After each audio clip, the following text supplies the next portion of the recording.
Welcome to another episode of In Depth with Academia. I'm Richard Price, CEO of academia.edu, and your friendly host for today. Thanks for tuning in. Wherever you are, whatever you're doing, I appreciate you lending me your ears, your brain, and maybe even a bit of willpower, which, funny enough, is exactly what today's episode is all about. Today we're diving into a thought-provoking and honestly kinda mind-bending paper by Hadrian Stone. The title, The Myth of Free Will in Marketing, Why Consumers Obey Invisible Architectures. If you've ever been scrolling late at night and suddenly found a new gadget in your shopping cart and wondered, wait, did I really choose this? Then, you're already living in the world Stone describes. First, quick reminder, I'm presenting this paper with academic neutrality, right? I'm not telling you Stone is always right, or that this is absolute unchallengeable truth. Academic research offers insights, not commandments, and that's especially important today because, well, this topic can hit close to home. Alright, let's set the stage. What's the core question Hadrian Stone is grappling with? He asks. Are we as consumers ever really free when we make choices in this digital marketplace, or are we kind of just performing on a stage set up for us by marketers?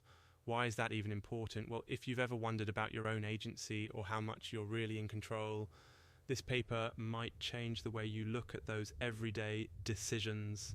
Stone's big claim is that a lot of what we think of as free will in the marketplace is less about persuasion and more about, well, behavioral architecture.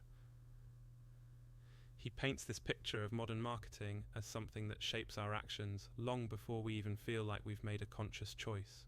So it's less I chose it because I wanted to, and more I wanted it because the environment made that want feel natural. Yikes, right? To frame his argument, Stone draws on some fascinating thinkers. Nietzsche, who warned that the deed is everything, the doer is a fiction. That's philosophical, but it really cuts deep. Then there's Foucault, who dug into how power structures can be invisible but super effective.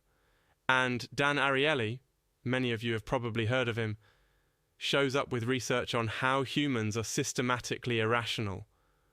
All these voices combine to suggest that what feels like free choice is a kind of choreography.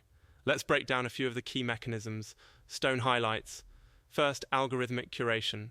Those behind-the-scenes choices platforms make about what you see, when you see it, and in what order.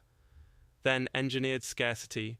Think limited time offers or only 3 left in stock. That's not a random number, it's a nudge. There's also social mimicry. If you see everyone buying something, it doesn't feel like a suggestion. It feels like marching orders. And priming, subtle cues that steer your attention and emotional state, priming you to act in a certain way before you know you're even thinking. One thing Stone emphasizes is that these aren't traditional tricks. It's more like, this is just how the digital marketplace is designed. Whoever builds the environment, whether that's the app designer, the marketer, whoever, basically owns your behavior in a statistical sense. They don't just influence you, they structure the field so that only a certain set of actions feels possible. He goes even further. Stone argues the algorithmic systems we interact with every day don't just suggest, they command. They sequence emotional triggers, control what gets your attention, and even manipulate what feels like your own desire. Under the surface, there's a script being written, one that makes your eventual choice feel not just likely, but basically inevitable. This makes me think of when you walk into a grocery store hungry and suddenly you're buying all this stuff you didn't plan for. Is it free will, or is it just your environment doing what it's designed to do? Sorry, that's a bit of a tangent, but I think it adds some color here. Okay, back to the main thread. What does this all mean for you, the listener? Well, Stone's argument is not that you're a powerless puppet, but rather that you might want to pay more attention to the architectures shaping your choices. This isn't about shaming yourself or blaming marketers. It's about recognizing that your sense of agency can be, well, a little more constructed than you imagined. Recognizing the scaffolding lets you maybe push back, or at least be a bit more conscious as you act. In summary, Stone's paper isn't moralizing, he's not wagging his finger. He's saying, look, this is how the machinery beneath consumer behavior works. Free will, at least in the world of modern marketing, may be more of a comforting story than a biological fact. Again, I'm not endorsing this, just presenting for your consideration. If nothing else, I hope today's episode gives you something to chew on. Next time you're browsing online or considering a limited time offer, maybe you'll pause and ask, whose architecture am I walking through right now?